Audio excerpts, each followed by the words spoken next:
like turned their head and thought, I'm attributing it to the big bun on the top of my head. I don't know. I think that's the only thing weird about me today. Oh, goodness, that's funny. So, I love it. Hello, everyone. I am Misty Winkler. I write and blog at simplyconvivial.com about homemaking, homeschooling, and doing life cheerfully. I also have the Simply Convivial podcast, which is like 10-minute-ish encouragement podcast for moms. So you can turn it on, get the dishes done, or fold some laundry while you listen. And then also the Simplified Organization podcast, which is also about 10 minutes, interviews with other moms being intentional about their life at home. And I'm excited to talk about homeschooling today with my friend Pam Burnhill. Hello. Yes, I am Pam Burnhill. I blog at pamburnhill.com. I have the Your Morning Basket podcast and the 10 Minutes to a Better Homeschool podcast. And the Put Your Homeschool Year on Autopilot planning course with our brand new Finishers Club this year. Weekly co-working sessions to help you get your homeschool plan made, so you know exactly what you're going to be doing next year. Nice. So yeah, that's yes. What would a co-working what does a co-working session look like? So that's a good question. Yeah, a co-working session looks like, so we do them on Zoom, which I know, womp womp, everybody kind of hates Zoom these days, but you know, that's what you got to do virtually, right? And so there are a bunch of us there, and we do Pomodoro sessions. So, you know, we set a timer for 25 minutes. At the beginning of 25 minutes, you state, this is what I'm going to get done in this next 25 minutes. So, you know, it might be working on your homeschool vision, writing some goals for each child, working on a loop schedule, or making a procedure list. And so you tell us exactly what you're going to do, and you do it for that 25 minutes. And then at the end of the 25 minutes, you tell us how much you got accomplished. So it's accountability. Yes. While all of that's going on, if you, Dawn says I'm echoey, by the way. Oh, that could be me. Because I usually have headphones in. I got like a secret message that I'm echoey. But so while all of that's going on, questions and answers. So you can ask questions at any time, and we answer the questions, and just there we go. We answer the questions, and it's not just me. So Dawn Garrett's going to be doing some of the sessions. Lainey Homan, who's a mom of 8, is going to be doing some of the sessions. And Lena Sutherland, also a mom of 8, but a parenting coach as well, is going to be doing some of the sessions. Nice. That's awesome. Yeah. Sometimes I think, maybe we need co-working, like homeschooling sessions. Would that help? Like, okay, we're going to actually do morning time. We're going to actually do history. I love it. Okay, I'm so glad that we are not the only people who have been struggling with getting history done, because we just forget, right? And I think it's because it's not one of those things that the kids are like so keen to remind me that we need to do. Mm-hmm. And so it'll be like Friday, and I'll be like, man, we haven't done a single lesson out of the history book this week. We really should do that. So yeah, we have been struggling with history because almost all of our history was happening during elementary lessons before we moved. So we had 2 slots where people were coming to my house, 2 slots a week, and we're using the Dave Raymond Antiquity series, and so we would watch a video or 2, but that's when it would happen. And it happened very regularly because it was on the calendar, and that's just what we did. And now we are doing that class during Zoom once a week, but just like our Book of Centuries and some of the conversation piece of it, and we're supposed to be watching the videos on our own. So we have a deadline where we're supposed to watch all the videos by, but we haven't been watching all of the videos that we watch most of them. But it's so hard to get done in time. So the people you're doing the class with haven't been watching the videos either? I haven't inquired. I haven't. We haven't. Or do they show up prepared and you're not prepared? So all we're talking about it like just conversationally and doing a book of centuries. So they've taken notes on the names and the events and things, and then I double check it on Wikipedia and put the dates and the names all spelled correctly up on the Zoom whiteboard, and they put it in, and we'll find a picture, and I'll use screen share so they can all sketch something in.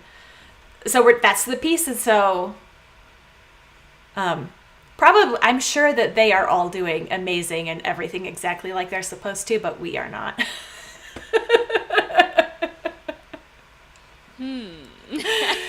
And we all love history. It's just it's but a you're lot. In your last term. Yeah. You're in your last term. You've had a major disruption to your life this year. Yeah. And yeah, I mean, that's what happens. It happens to the best of us. I mean, it really, really does.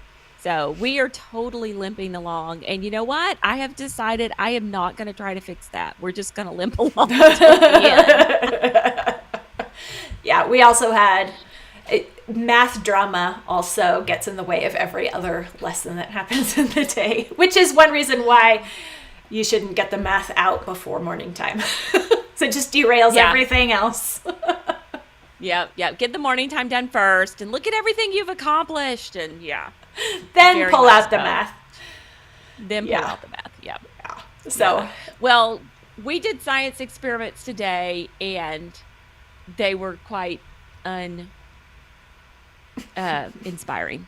So, like, we were doing flame tests, and like the first flame test, though, like there was a brief moment where the flame was a different color, and then every other thing after that, it was just womp womp.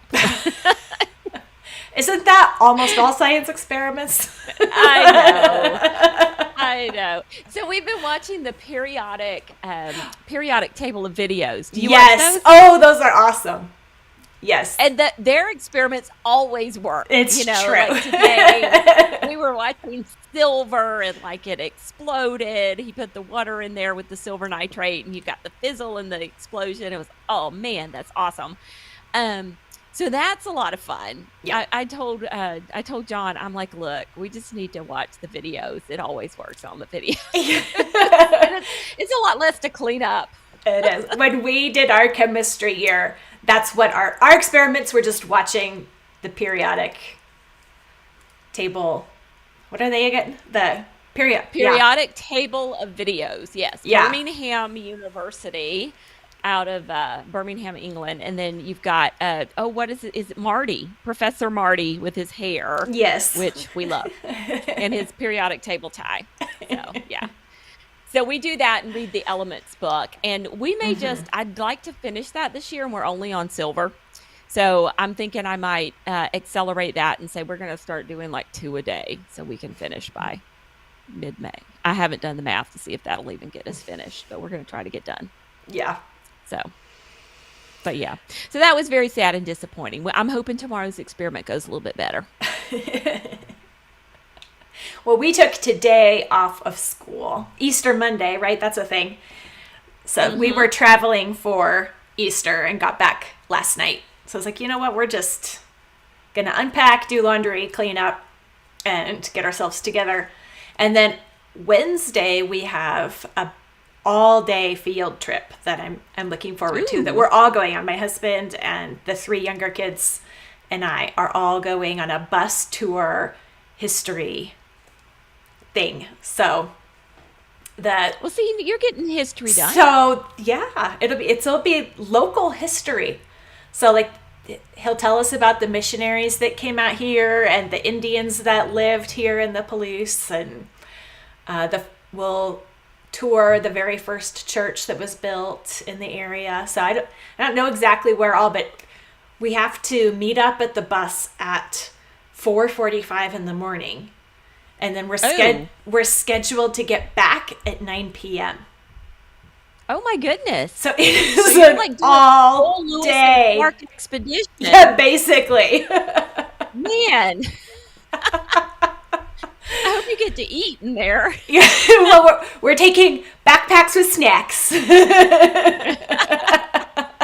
I'm not sure I could get my kids to do this one. There would be mutiny. We'll see. They're like, what?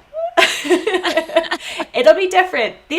My younger kids, actually, we've done almost no field trips. My older two, we had a group of friends and did, the fire station and those kind of things. A bakery, when they were in the early years. Yeah. And we just never did that, like that second time around. So we'll just make up for it and have an all-day thing. Right? That'll work. It'll totally work. They'll remember the field trip because Mom made us do this all-day history thing one time. I love it. I love it so much. That's awesome. Well, I wanted to talk today about chores because I know I get asked pretty frequently how we fit chores into the school day. But then also I'm thinking about chores lately because last week I got an email. I think he tried to leave a blog comment, but I didn't approve it. That was this whole long rant on why it's terrible to give your kids chores and you're like ruining them. You should say that when I'm taking a drink. Didn't approve it. Yeah. Well, that's my platform. That's right.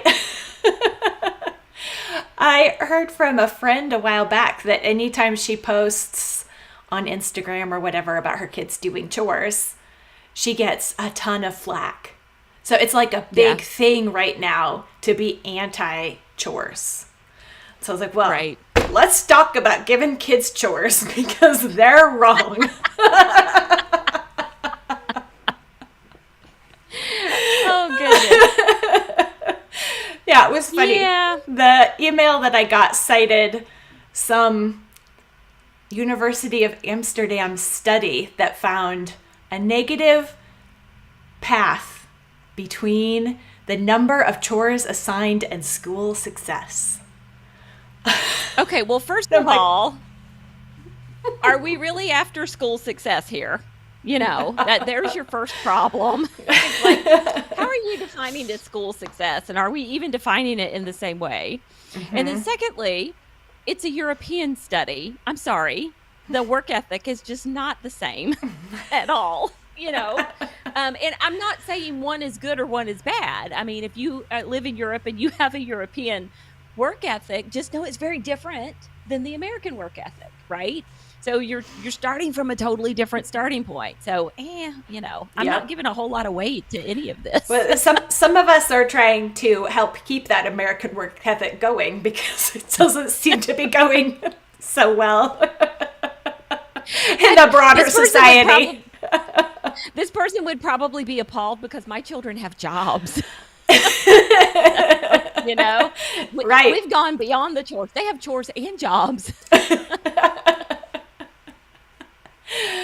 Well, it's interesting because I think there are two angles to the problem for thinking that chores are bad. And one of them is a totally different definition of really what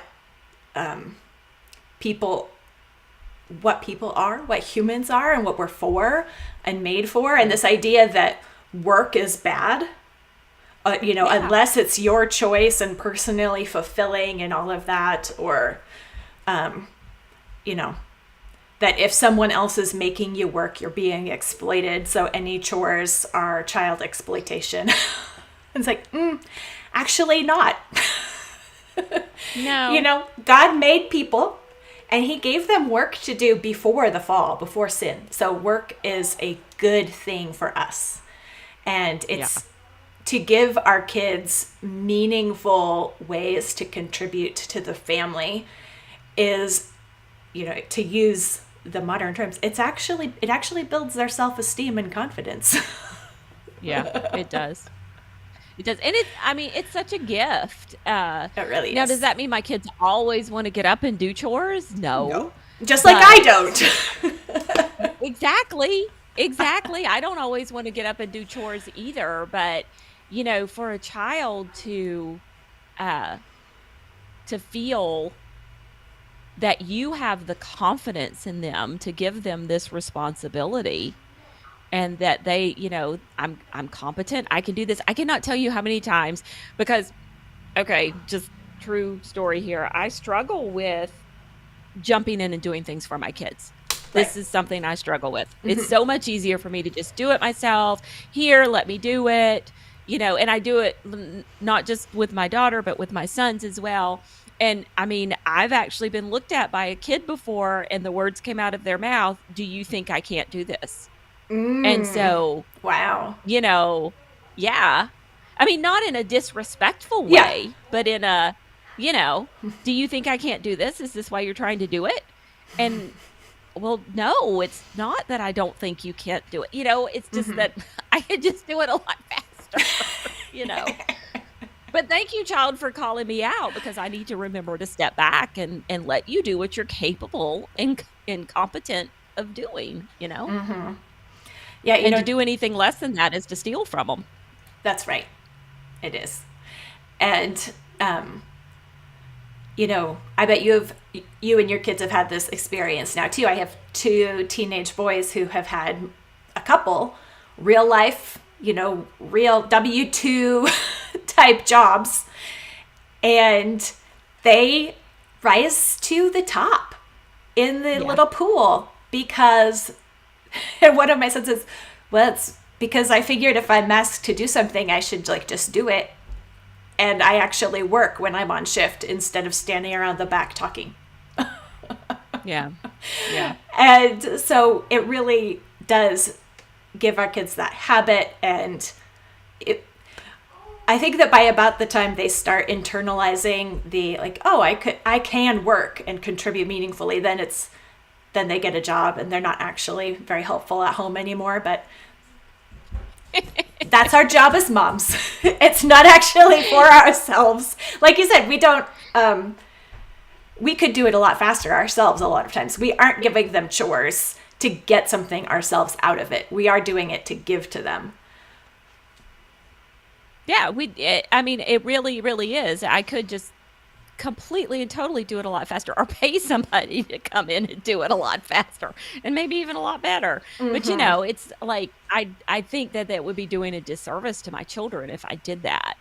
And honestly, I will say there's not very much complaint about chores around here. Like, sometimes there's a complaint when I'm like, okay, let's do, so we do have chores. The kids all have something that they're responsible for, right? Every day. And with varying levels of responsibility. Like I have one child in particular who's pretty good about doing without being asked. I have another child who's always very happy to do, but never, well, I won't say never, occasionally seems to think of doing it on their own. And it's great when that happens. It's like, oh, and I always compliment and say, I like this. I like the fact that I didn't have to ask. And then we have another one that, has to be, reminded. And there's sometimes complaint that comes from it. And then we have, so those are kind of like the daily responsibilities that is their thing, right? Yeah. So Olivia unloads the dishwasher, John takes out the garbage, and Thomas is responsible for feeding the dogs. And then we also have chores that either go on the daily school list, which is basically like, this is part of your day. Like, so, they all have to clean. They all have their own sink and mirror. They each have their own sink and mirror in the bathroom. So they have to clean their own sink and mirror, which is fabulously convenient.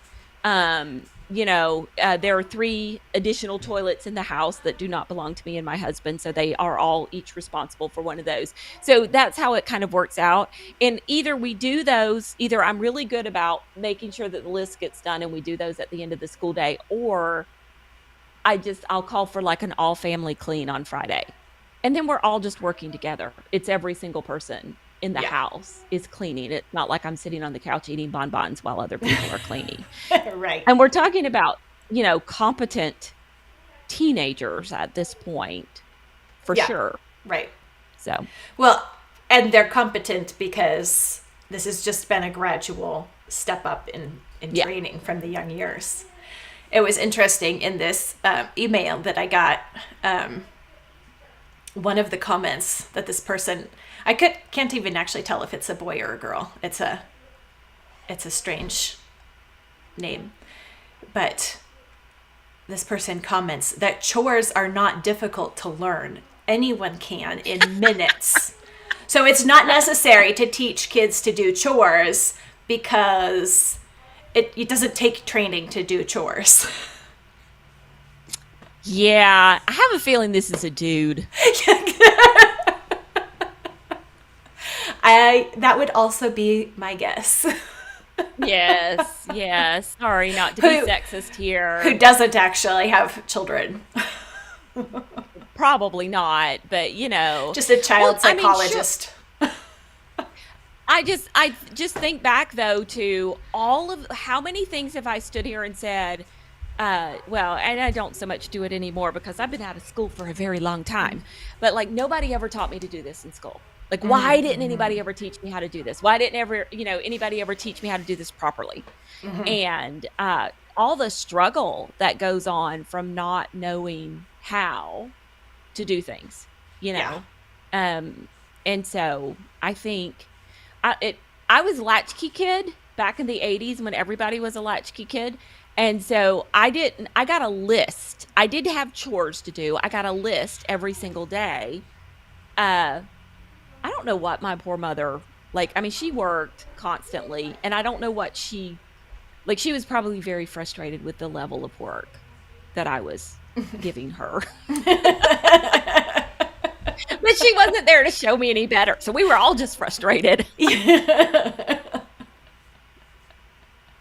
Well, and I think that attitude about housework is pretty pervasive in our culture. And that's one of the things that makes housekeeping and homemaking a huge struggle for women. And we don't even recognize where that struggle is coming from, but we go into it assuming like anybody could do this. This doesn't take skill. This doesn't take education.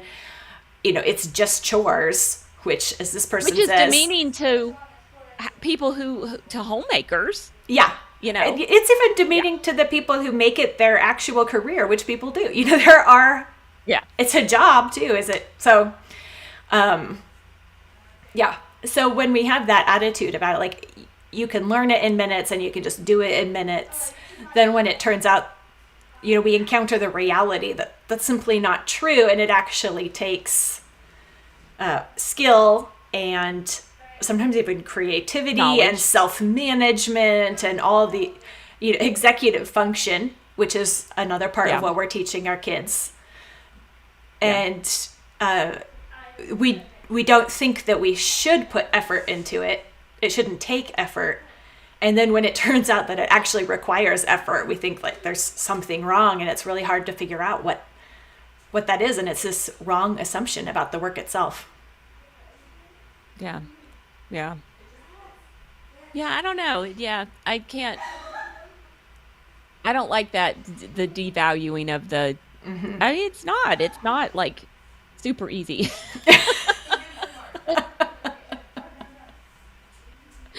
It requires effort and some amount of knowledge. So, and attention. Yeah, for sure. Yeah. So. Yep. And that if it doesn't take that skill and attention, then that means it doesn't have value. And so I think when we do the work that we need to do around the house, and when we teach our kids how to help out and participate in the life of the household, we're also communicating value. in taking care of the home and in working at it and giving forth effort that's not just for yourself, but also for others, for everyone else in the family. So not just cleaning up your own stuff, but actually doing work that participates in family life and serves everyone else. It is valuable character training. Well, and it just goes back to this, this person is obviously starting from a different place of, what it means to be a human, because, there's nothing here. It's all about me.